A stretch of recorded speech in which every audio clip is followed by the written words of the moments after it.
Siguiendo con la temática de los últimos tutoriales que he tratado relativos a las operaciones de fusión por absorción entre empresas del grupo, en el presente tutorial abordo el caso concreto de la fusión entre dos sociedades dependientes de la dominante.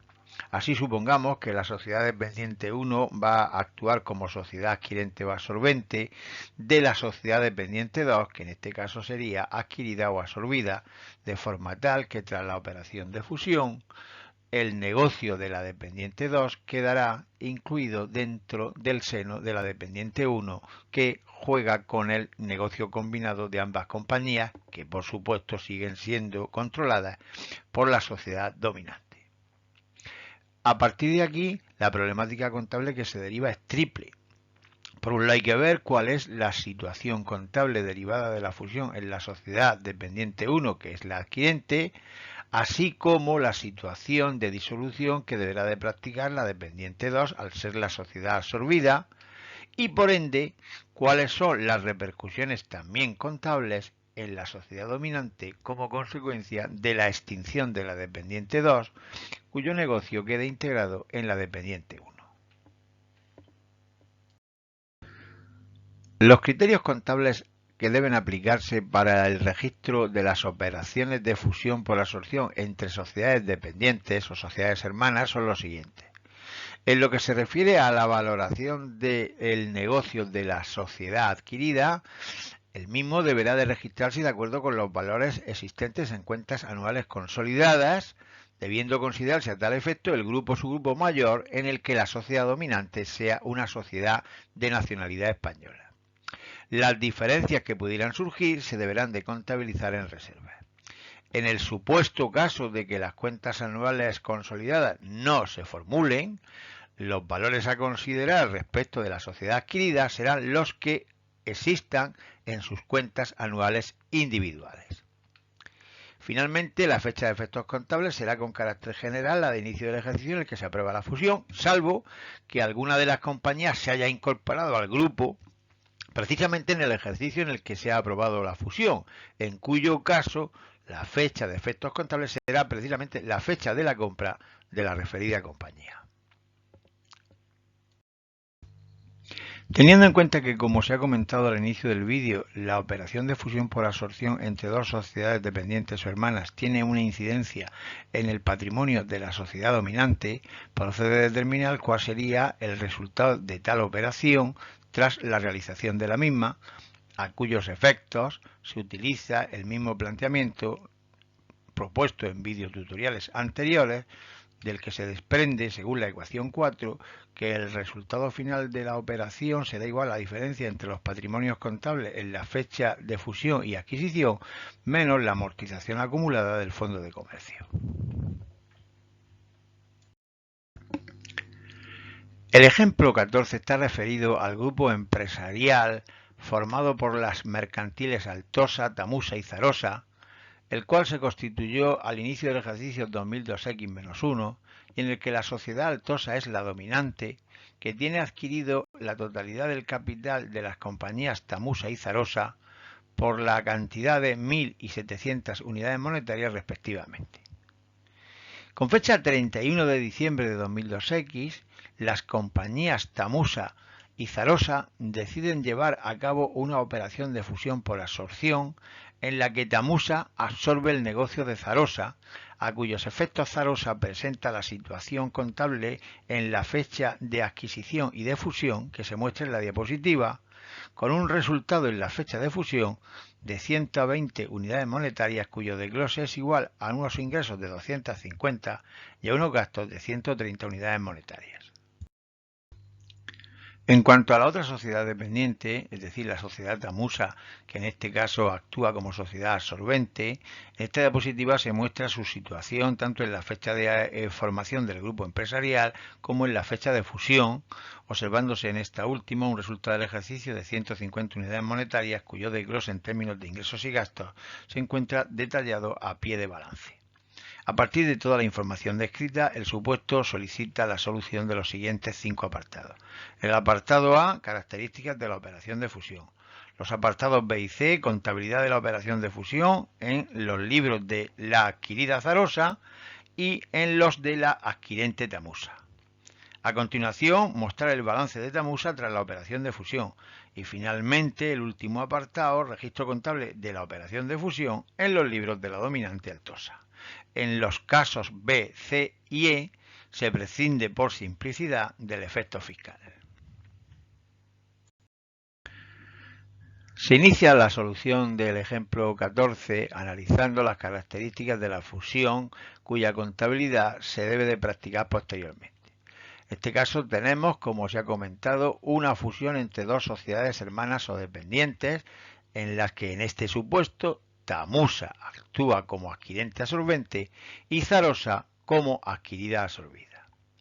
La normativa contable aplicable para este tipo de operaciones es la contenida en la norma de registro y evaluación 21, concretamente en su apartado 221b.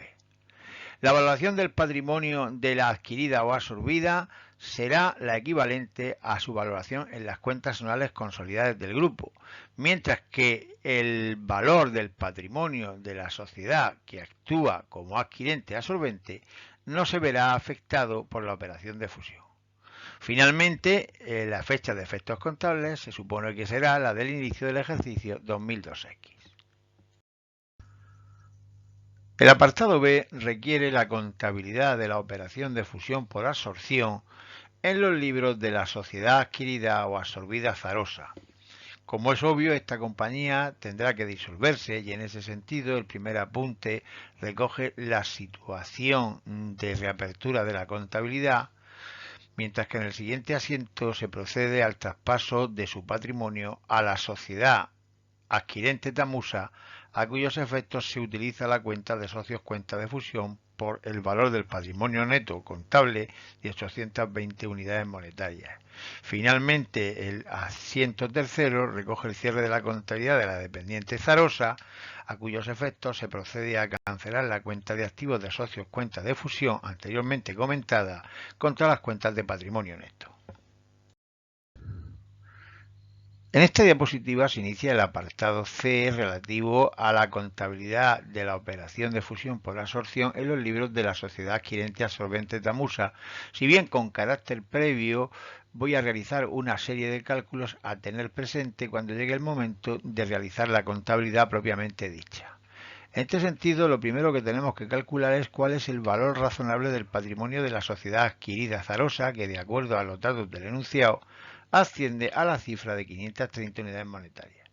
Por otra parte, desde el punto de vista de la sociedad dominante, vamos a determinar cuál sería el fondo de comercio teórico en la fecha de adquisición, para lo cual sabemos que se adquirió la compañía por 700 unidades monetarias y que su valor razonable, según acabamos de determinar, equivale a 530 unidades monetarias, de donde se deduce un fondo de comercio de 170 unidades monetarias en la fecha de adquisición. Teniendo en cuenta los cálculos realizados en la diapositiva anterior, a continuación vamos a determinar el valor consolidado de la sociedad adquirida Zarosa. En este sentido, sabemos que, de acuerdo al enunciado, el valor contable de sus activos en la fecha de fusión es de 920 unidades monetarias, mientras que las plusvalías que se han mantenido entre la fecha de adquisición y fusión se elevan a 80 unidades monetarias. En cuanto al fondo de comercio, el mismo se eleva a la cifra de 170 unidades monetarias, que transcurridos 2 años equivale a una amortización del 20%, con lo cual dicha partida neteada de amortización asciende a 136 unidades monetarias. Finalmente, en lo que se refiere a los pasivos, según balance en la fecha de fusión, estos ascienden a 100 unidades monetarias. Considerando los 4 datos anteriores, el valor consolidado de la compañía en la fecha de fusión es de 1.036 unidades monetarias. A partir de aquí vamos a calcular cuál sería el valor de las reservas procedentes de la operación de fusión en la contabilidad de la sociedad adquirente Tamusa. Así sabemos que el valor consolidado, es decir, el pasivo a valor del valor de la sociedad Zarosa a favor de sus socios es de 1.036 unidades monetarias, al que restamos el resultado del ejercicio por cuanto debe deducir en el balance de la compañía junto con el correspondiente a la sociedad adquirente Tamusa, con lo cual el pasivo neto sería de 916 unidades monetarias. Como resulta que en este caso no hay accionistas minoritarios y tampoco la sociedad dependiente Zarosa tenía participación en Tamusa, ocurre que la variación en esta última será de 916 unidades monetarias a contabilizar en reservas como consecuencia de la operación de fusión. De acuerdo con los cálculos realizados, se presenta a continuación la contabilidad de la sociedad adquirente Tamusa. El primer asiento recoge la reapertura de la contabilidad de dicha compañía, mientras que en el segundo asiento se registra la recepción del patrimonio de la sociedad adquirida Zarosa, donde se observa el cargo y abono a sus activos y pasivos de acuerdo con su valor consolidado, junto con el desglose del resultado del ejercicio de dicha compañía, que deberá lucir junto con los correspondientes a la sociedad adquirente Tamusa, generándose de esta manera un teórico pasivo a favor de los socios de Zarosa de 916 unidades monetarias, el cual se cancela en el asiento siguiente con reconocimiento a la cuenta de reservas voluntarias, dado que ambas compañías son propiedad de la sociedad Altosa como sociedad dominante.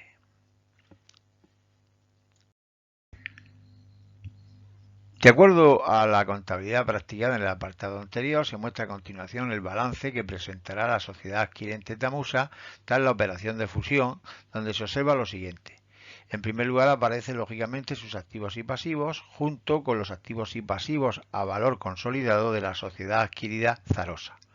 En cuanto a la cifra de capital social, la misma no ha tenido variación, supuesto que la sociedad absorbente no ha necesitado emitir nuevos títulos al tratarse de una operación de fusión por absorción entre sociedades dependientes, lógicamente controladas por una dominante. Las reservas han tenido un incremento de 916 unidades monetarias correspondiente precisamente al valor del patrimonio de la sociedad adquirida Zarosa, excluido su resultado, que didácticamente se muestra por separado junto con el de Tamusa, si bien desde el punto de vista pragmático deberá de sumarse, dado que será la sociedad Tamusa la que deberá registrar y aplicar convenientemente dichos resultados. Pasamos finalmente a la solución del apartado E relativo a la contabilidad en la sociedad dominante de la operación de fusión entre sus dos dependientes, Zarosa y Tamusa. En este sentido, en primer lugar, es obvio que hay que calcular cuál es la variación de reservas que provoca dicha operación en la dominante Altosa, para lo cual se utiliza la formulación comentada en este y en otros videotutoriales, cuya resolución final es que el resultado es igual a la diferencia de patrimonios contables en la fecha de fusión y adquisición, menos la amortización acumulada del fondo de comercio, de donde se deduce que en este caso se elevaría a un incremento de reservas de 336 unidades monetarias. Aunque en la diapositiva anterior se ha calculado un incremento en las reservas de la dominante de 336 unidades monetarias como consecuencia de la operación de fusión de sus dos dependientes, lo cierto es que la norma contable no se refiere de forma expresa a cómo registrar las variaciones contables derivadas de la fusión en los libros de la sociedad dominante. No obstante, teniendo en cuenta el contenido de la consulta 3 del BOICAD número 85, en la que se dice que las acciones recibidas de esa sociedad que se ha disuelto deberían de valorarse según cuentas consolidadas y reconocer la diferencia en reservas, criterio a nuestro entender adecuado, el asiento contable que debería practicar la sociedad dominante Altosa sería el siguiente. En primer lugar, incrementaría el valor de la participación en la sociedad Tamusa justo por el valor consolidado de la sociedad Zarosa que se ha disuelto y cuya inversión inicial fue de 700 unidades monetarias, de donde se deduce efectivamente un incremento de las reservas de 336 unidades monetarias. Y con este supuesto damos por finalizado este tutorial relativo a las operaciones de fusión en empresas del grupo cuando se trata de la fusión por absorción entre dos dependientes, siempre que se valoren de acuerdo con cuentas consolidadas, remitiendo a los interesados a un nuevo vídeo tutorial en el que se tratará esta situación para el caso de dispensa de consolidación de cuentas. Gracias por la atención prestada.